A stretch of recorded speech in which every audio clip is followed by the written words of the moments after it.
आप सभी के चरणों में मैं प्रणाम करती हूँ, मेरा प्रणाम स्वीकार करें।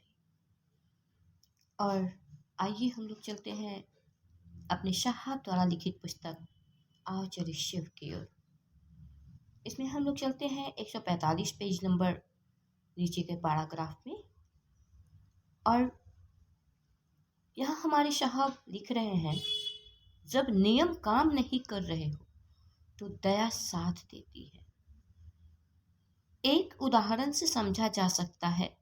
भारतीय संविधान में वर्णित है कि माननीय सर्वोच्च न्यायालय द्वारा फांसी की सजा प्राप्त व्यक्ति को भी महामहिम राष्ट्रपति के यहाँ दया हेतु याचना करने की सुविधा का प्रावधान है।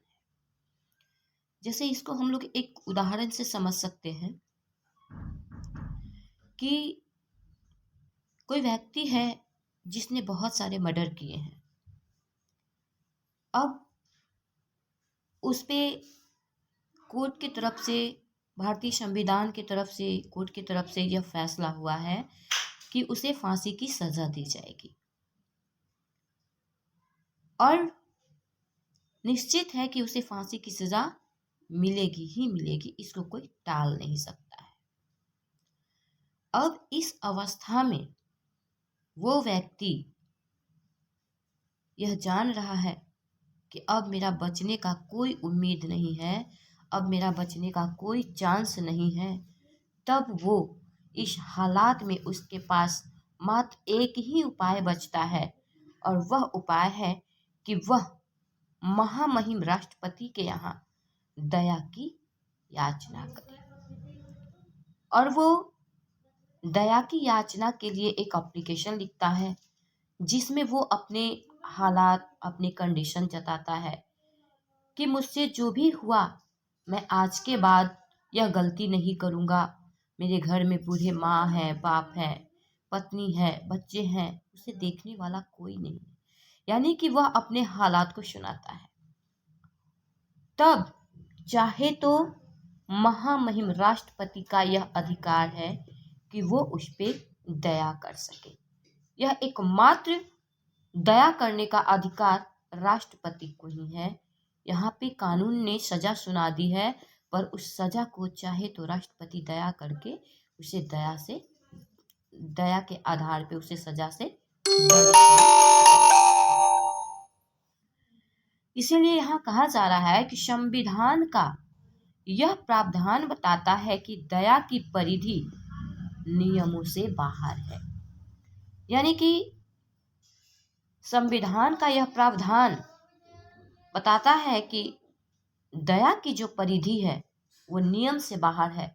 दया की परिधि में कोई नियम काम नहीं करेगा, कोई कानून काम नहीं करेगा। दया जो है वो नियम कानून से अलग की चीज है। जहाँ कोई काम नहीं कर सकता, वहाँ एकमात्र दया ही काम कर सकती है। इसलिए हमारे साहब हम सबों को शिव शिष्य बनने के लिए और शिव गुरु से जुड़ने के लिए साहब मेरे कह रहे हैं कि अपने गुरु शिव से दया की याचना की जाए कि हे शिव, आप मेरे गुरु हैं, मैं आपकी शिष्य हूँ, मुझ शिष्य पे दया कर दीजिए। क्योंकि गुरु की दया से ही हम आप शिव के शिष्य बन सकते हैं, शिव गुरु से जुड़ सकते हैं। यह एकमात्र हमारे गुरु की दया होगी, तभी यह संभव हो पाएगा।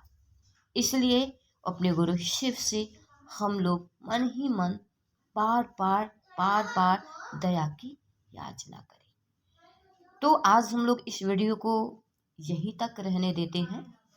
इसके आगे और हम लोग चलेंगे और चले शिव की पुस्तक के में आगे बढ़ेंगे। और तब तक के लिए मैं आप सबों के चरणों में प्रणाम करती हूँ। मेरा प्रणाम स्वीकार करें। और मेरे साहब जो चाहते हैं उस रास्ते पे, उस उद्देश्य पे आइए हम सभी मिलकर आगे बढ़ें अपने साहब के साथ। क्योंकि मेरे साहब हम सबों को, कहा गया है ना कि संपूर्ण शिष्य संपूर्ण गुरु होते हैं। तो हमारे साहब हम सभी को शिव बनाना चाहते हैं।